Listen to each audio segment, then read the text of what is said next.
Hello, guys, and welcome back to Between the Ropes TV. As usual, I've got Yas with me, but we've also got a very special guest. We've got sports therapist Chelsie-Jane. Chelsea, how are you doing? I'm good, thanks, guys. Thanks for having me on tonight. How are you? Oh, I'm not too bad. I'm not too bad at all. Yas, do you want to get cracking? Yeah, obviously we're glad to have you on the channel with us. So just give the viewers like a little bit of an introduction of like yourself and what you do. So I've been in sport my whole life, so it's kind of one avenue for me. I knew from a young age I wanted to kind of go down the physio route. Unfortunately, didn't have very good experience in terms of the physio bracket. So yeah, it kind of put me off, and kind of that's when I kind of like found the avenue of sports therapy from a young child. Basically, I kind of had one myself when I was about 15, 16 when I was going through injuries myself. So I've been dancing, football, boxing through my dad's, everything like that through a young child. So this is kind of where my element into sport came. And obviously going through injuries myself, it kind of putting the two together, it was just where my own interest always lay, really. Oh, perfect. So, I mean, obviously now that's what you do is you've made it into a job, which is obviously fantastic and well done for that. So obviously we're a boxing channel, but I suppose boxers or athletes in general, how often sort of would a fighter or an athlete use you, whether it be during a training camp, a season? Athlete and sport dependent. And you can go out there with some therapists and they'll be like, you've got to have one session every X amount of times. To me, you can't judge that all the time. I think, especially like professional athletes these days, obviously I work with a handful of them now. They know their own bodies well enough now as well to tell you as and when they feel like they need things, especially like in boxing at the moment, the boys are in camp when they're sparring more. It's like, well, it's kind of put two and two together. We're not, that's when they need more treatment and time and such. So depending on the actual athlete. So I treat obviously across the board. I've got a lot of runners in at the moment, boxing, bodybuilding's become a new one that's been like following through with me at the moment as well. So kind of depending on where they are in terms of their preps, again, like whether they're in season, whether they're in camp and things like that. It does vary. A lot of standard, if we're talking boxing, a lot of the boys come to me maybe like once every 3 weeks out of camp, every 4 weeks maybe, depending on if they're in the gym full time or if they've dropped off a bit, how much sparring they're doing. But in camp, you're talking once or twice a week leading up to it. And then we have one, I try and judge it. Obviously, I've done my research into the sport. I've been brought up in the sport through my dad. So they've all had the interest there. So obviously I understand, obviously, as they start cutting weight, how thin like skin can go and things like that. So obviously I don't want to be damaging my athlete's skin anymore. So in terms of that, it's like, well, I don't want to cut you up. One jab could cut you up, and that could be my fault for massaging that area too late along close to your fight. So it's judging each character. As soon as you get to know your athletes, when someone comes up to you and they're like, oh, can I start with you, but I've got a fight next week, and you're kind of like, right, okay, I do kind of be a bit wary about them. So I try to get to know my athletes weeks before this happens. So kind of looking at that, really, everyone's different, but on average, yeah, in seasons, once to twice a weekish. And what kind of services or treatments would you offer to these athletes or fighters? Again, everyone's different, so you can't categorize everyone the same. I treat every single boxer I've got on my cars completely different to each other, and every session we have with them will be completely different as well. So on average, you're always talking that sports massage element. The deeper the better. They might help me. They might absolutely hate my elbows, but they thank me 2 days later, so it gets them through the next day.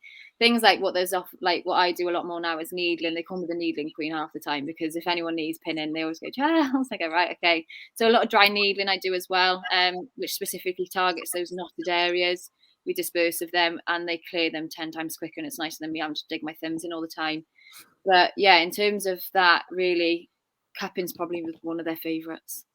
I don't know what it is about it. Don't get me wrong, I love it myself. I don't know whether you've seen it, but half of them have got all those dark spots along them. Yeah. But there's science behind it, don't get me wrong. But at the same time, I think some of them just like looking at it. They like looking in the mirror and go, yeah, I've had treatment, some of them. But yeah, there's science behind it and it does work great. So yeah, again, depends where they are.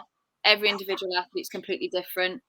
I'd probably say looking at boxing, most of them have massage and cupping. It's like inevitable that's going to happen. As soon as I see one of the boxers' names on my diary, I'm like, yeah, they need to come out because that's probably going to happen. So yeah. That's it. It's some really interesting points there, actually. So, I mean, what's the typical problem areas? Obviously, you hear of boxers struggling with elbows. and potentially shoulders. Are they the usual areas, or is there anything that might sort of shock the viewer that boxers tend to struggle with? You might be surprised it's legs. So yeah, again, categorizing them depends on their weight. So I've got a variety of weight section, like through the weights now. So obviously my prime ones at the moment are sitting in the lightweight category. They're cardio bunnies. They love running. I'm like, why are you not on a track? But yeah, I can't seem to keep any of my lightweight boys off running at the moment. So it's always their legs. So no matter how much they box, and it's one of those things, like lightweights aren't known for that one punch wonder. That's more of your heavyweight. And that's where you tend to find that upper body power. And that's where you tend to find those kind of issues when it comes to more sparring and things. And again, depending where the athlete is in their journey, I find my more amateur side of kids, and like the ones that are just doing amateur because they enjoy like boxing, they just want bouts and things. It's kind of a riot, and you're probably talking maybe more like your chest and your back more than anything. Again, that's down to like technique and whether they're southpaw, orthodox. That all makes a massive difference. Obviously, amateurs and the newly pros are still working full time, so a lot of them are obviously like tradesmen and stuff. So again, I've got to put their job into accountability as well as with what we're treating. Whereas you go to the full-time pros that are full-time training and boxing, it could be depending on what they're doing that week. If we're sparring 2-3 times a week, then it's like, right, we're talking shoulders, we're talking chest, we're talking back. If they're going, I've got weight to cut in the next 3 weeks, I've got, a check-in weight coming up, I've got 3 kilos to lose. It's legs because they're running like they're running their asses off. So it's like little things like that. So again, that all, you can't give one definite answer. It all depends where we are in terms of athlete and in their career. Yeah, my next question would be, who have you worked with? So it could either be fighters or other athletes. So if we're going boxing world, the one that I'm most known for working with at the moment is Gavin Gwynne. Obviously, he fought Saturday, defending his British title against Craig Woodruff, also from Wales. It was nice to see another all-Welsh British title fight. Obviously, it's like the second one ever. Gav been involved in both, bless him. But yeah, so Gavin Gwynne is probably my most recognised, really. I've got quite a few Welsh upcoming prospects coming through the ranks, amateur and pro. A lot of them involved in the same gym as Gav, Tony Borg, their coach, me. I seem to have a really good relationship with that gym specifically through Roger and things as well. So I have a lot of like Miles Gordon, James Atkinson, Rashid, Joshua John. Joshua's another one that's like going through the belts at the moment. Nathan, they're all coming through the ranks really nice, and they all train together as well. So it's great to have them. But like the younger ones, I work out of a separate gym. And we've got like an ABC club, and you've got the likes of youngsters in their teens. One Levi Thomas, he's winning every bout and every tournament possible this last season and coming into this new season. He's incredible for his age, and you can just see his focus is boxing. He's going to make it. The same as I've got Charlie Day, and again, he's another one. They're just so focused on boxing. You can see their future is bright. They're already starting now at 14, 15, 16 having treatments. Their parents are seeing that is what they need, and they're the kids are finding benefits and stuff. So it kind of shows that no matter what age and where you are in your career, this kind of stuff helps. So yeah, in terms of boxing, that's where I kind of go. I've got an affiliate obviously with the other gym I work in. The boss and the owner of Lions Den Gym works for Tyson Fury, his personal protection. So I've got links and boxing avenues there. So my life has always been boxing really since I've been from home and work. So I've got those avenues there. But yeah, otherwise, in terms of sporting world, I'm very lucky. I've got a really good relationship with a lot of rugby and football, Welsh related, especially in the rugby. So I do have a lot of the Ospreys and Cardiff Blues boys in my that come and see me often as well. And again, they look for external treatment. So that also shows that obviously they're looking for more treatment, soft tissue work. So yeah, what we can offer really does help athletes. Oh, wow. There's some big names there, to be fair. We've been lucky enough to have Tony Borg on the channel before with an old fighter, is Alan Lee. I don't know if you've come across Alan, but both really nice guys. So Tony absolutely is. Yeah, he's one of a kind. He's hilarious. If you get him on, you need more than 10 minutes. He joined us for a preview of the first Anthony Joshua and Alexander Usyk fight. But no, he was definitely good value. People loved him on, to be fair. His knowledge is next to none, and if I've ever need anything with the boys, I can always message, and he's there. The support we've had like between our team with Gav, for example, he's valued, as I've always said, Tony's quite an also coach, but he's always valued our opinions as like a multidisciplinary team. So yeah, his knowledge in the game is amazing. Well, I was going to say that actually, just that point there leads me on to the next question quite nicely. Because obviously, with the rise of sports science, and, at summer you get older school trainers who, without going too much into Rocky films and stuff, there's certain older methods that everybody sort of gets transfixed on. But, do you ever get any resistance off people, or are people a bit like they'll try it, but a bit of skepticism there? Is there ever?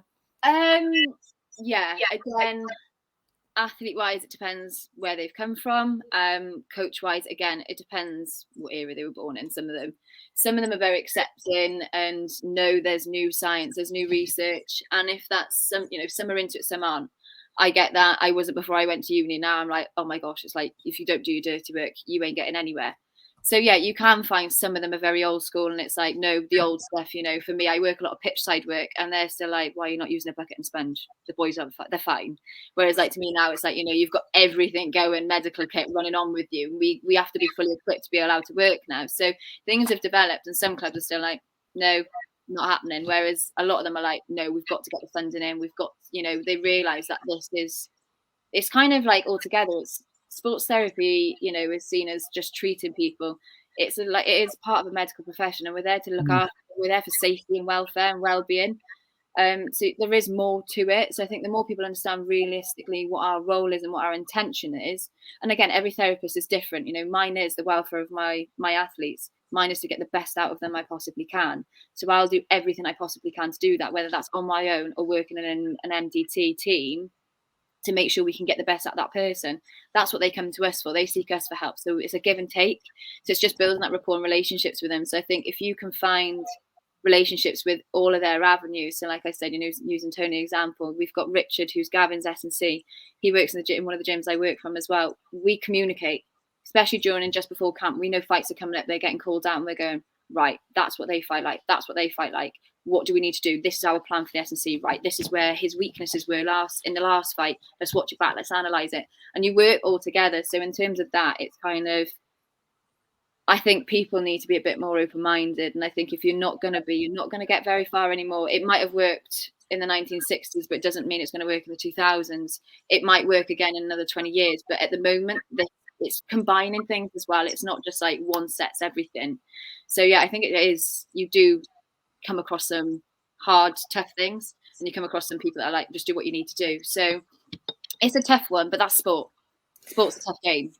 Yeah, I was going to say, I think that's the key there. And I mean, certainly, obviously, we do quite a bit of research with various interviews with boxers, and you seem to find now that every boxer that's known for having a good engine and, being able to go into those championship rounds, when you look into what they're doing, sports therapy is such a massive part of actually what they're doing that I think it's one of those things that people have to accept whether they want to or not, that actually this works, doesn't it? And, sometimes the old ways aren't the best.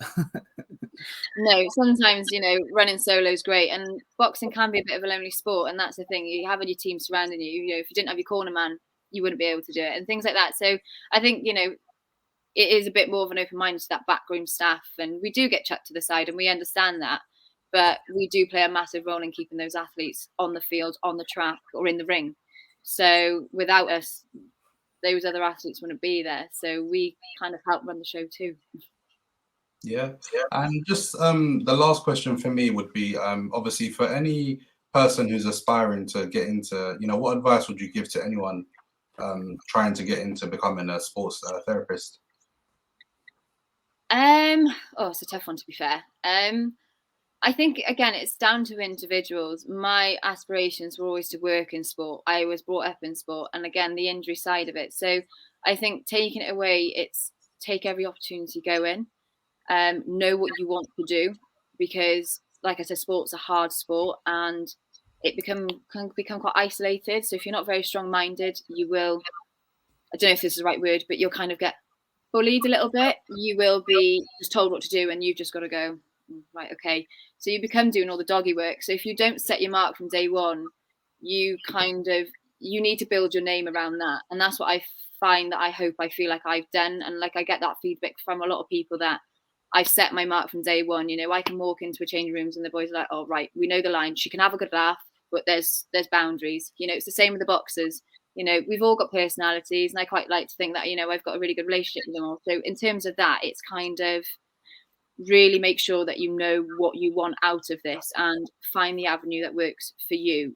So if there's a certain sport you really desperately want to work in, do that research to find out what you need to get into that sport. Is there extra qualifications you need outside? You know, do you need your Cutsman one? I've got my Cutsman course. So do you need your Cutsman course? I might not work in the corner, but it's understanding what goes on in the ring and what they're doing there for me when he comes back to me later on. It's all those little added extras. And I don't think you really get taught that. You're kind of expected to go out and find it yourself. So if you've not got your head screwed on, it's not really the job for you. It's not an easy ride. We might make it look like an absolute, you know, ride in the park. It's not. So long story short, you're probably saying, do your research, be short and sharp, and just go head first into it and see what you can get back out of it. Because you might find that you take a completely different avenue than you thought when you get given something else. No, brilliant. Right, well, we'll wrap this one up. Thanks ever so much, Chelsea. And just quickly, for those anybody watching this that wants to get in touch with you, whether it's wanting a course of treatment, want more information, where can they find you? So I've got a couple of social media platforms, so I'm across them all. So I am on Instagram. I've got a work Facebook as well. So yeah, on their Instagram, I'm at CJ Sports Therapy. On Facebook, it's Chelsie-Jane Sports Therapy. So yeah, I'm always open. My work email, my phone numbers are both on there as well. I do take in quite a lot of placement students as well. So it's always nice that, you know, questions being asked, because you do learn. I still learn off other people that, you know, I have new students coming in and I go, oh, right, I didn't learn that. So I'm always open to helping people and vice versa, people helping me. If I've said anything, they go, oh, I could help her there. I'm always open for things like that. And again, yeah, my book's always open for anyone who needs more treatment, or if they're in a location that, you know, they need recommendations for someone to go and help them. No, well, perfect. I'll drop all those links in the description, guys. Chelsea, thanks ever so much for joining us. I mean, personally, I really enjoyed that and learned quite a bit, actually, which is... Thanks, guys. Thanks for asking me to come on. No problem. Thanks ever so much, guys. And join us on the next one.